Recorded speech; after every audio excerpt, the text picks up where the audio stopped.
2000 লোক জীবন দিয়েছেন, প্রায় 40,000 লোক আহত হয়েছেন, পঙ্গু হয়েছেন, চোখ হারিয়েছেন, কান হারিয়েছেন, পা হারিয়েছেন, হাত হারিয়েছেন। অনেকেই মানবতার জীবন যাপন করছে।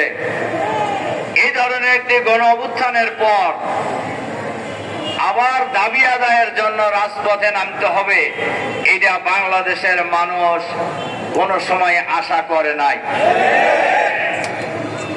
ডক্টর ইউনূস সাহেব ক্ষমতায় আসার পরেই উনি জাতির উদ্দেশ্যে যে ভাষণ দিয়েছিলেন, সেই ভাষণেই তিনি বলেছিলেন সংবিধানের মৌলিক সংস্কার তিনি করবেন, গণহত্যার বিচার করবেন, ফ্যাসিবাদের দোসর সরকারের ভিতরে বাইরে যারা আছে তাদেরকে চিহ্নিত করে গ্রেফতার করবেন, দুর্নীতির মাধ্যমে পাচারকৃত টাকা ফেরত আনবেন, দুর্নীতিবাজদের চিহ্নিত করে বিচারের মুখোমুখি করবেন। আর যে মৌলিক সংস্কার উনি করতে চেয়েছিলেন, 6টি কমিশন উনি গঠন করেছিলেন।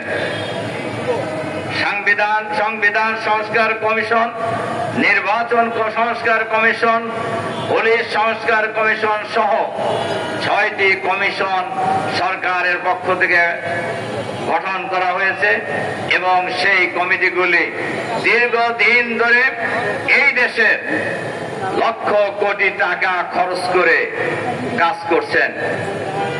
এই কমিশন কাজ করার পর জুলাই সনদের স্বাক্ষর ইতিমধ্যেই হয়ে গিয়েছে। এরপরেও কেন আন্দোলন করতে হচ্ছে বাংলাদেশের মানুষকে, কেন আন্দোলন করতে হচ্ছে আমাদেরকে? এর প্রধান কারণ আমি বলবো ডক্টর ইউনূসের সরকার। কারণ জাতির কাছে দেওয়া প্রতিশ্রুতি, জাতির কাছে দেওয়া অঙ্গীকার তারা পূরণ করতে ব্যর্থ হচ্ছেন। এর কারণ এই সরকার কোন জনগণের নির্বাচিত সরকার নয়। এই সরকার গঠিত হয়েছে গণ অভ্যুত্থান পরবর্তী জনগণের অভিপ্রায়ের ভিত্তিতে গঠিত সরকার। এই সরকার কোন দলীয় সরকার নয়। এই সরকার কোন দলের পক্ষে কাজ করবেন এটাও জনগণ আশা করে না। কিন্তু আমরা লক্ষ্য করছি সকল দল ঐক্যমত পোষণ করলেও একটি দলের অমতের কারণে এই প্রশাসন, এই সরকার, এই অন্তর্বর্তীকালীন সরকার সেই সিদ্ধান্ত বাস্তবায়ন করার ক্ষেত্রে বারবার গড়িমসি করছে বলে জাতি আস্তে আস্তে সংকটের দিকে ধাবিত হচ্ছে। এজন্য আমরা এই সরকারের কাছে আহ্বান জানাতে চাই, অবিলম্বে জুলাই সনদ যারা স্বাক্ষর হয়েছে, এই জুলাই সনদ বাস্তবায়নের জন্য অবিলম্বে নভেম্বরের মধ্যেই গণভোট দিতে হবে।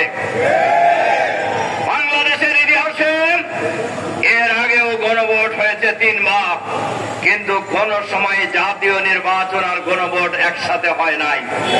এবার কেন একসাথে হওয়ার প্রশ্ন এসেছে? এর প্রধান কারণ হল নির্বাচনকে প্রশ্নবিদ্ধ করা, নির্বাচন নিয়ে মানুষের মধ্যে সংশয় তৈরি হওয়া। এ কারণে গণভোটের একদিনে গণভোট এবং জাতীয় সংসদ নির্বাচনের কথা কেউ কেউ বলছেন, আর সরকার বাহাদুর চুপচাপ আছেন। আমরা পরিষ্কার ভাবে বলতে চাই, আপনারাও নির্বাচিত সরকার নয়। আবার যাদের কথায় আপনারা লাফালাফি করতেছেন তারাও এমন কোন দল না। তারা যদিও 5ই আগস্টের পর দেশের মালিক ভাব হয়ে গেছে তাদের, তবে একটু কমছে এখন। চাকসু আর জাকসু নির্বাচনের পর একটু ভাব কমছে না? সংগ্রামী ভাই এবং বন্ধুগণ, আমরা বলি জনগণ যদি তাদেরকে ভোট দেয় আমাদের কোনো আপত্তি নাই, তারা সরকার চালাবে।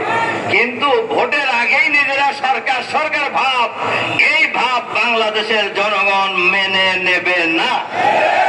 তার কারণ এখন যে সরকার আছে, সরকারকে বলবো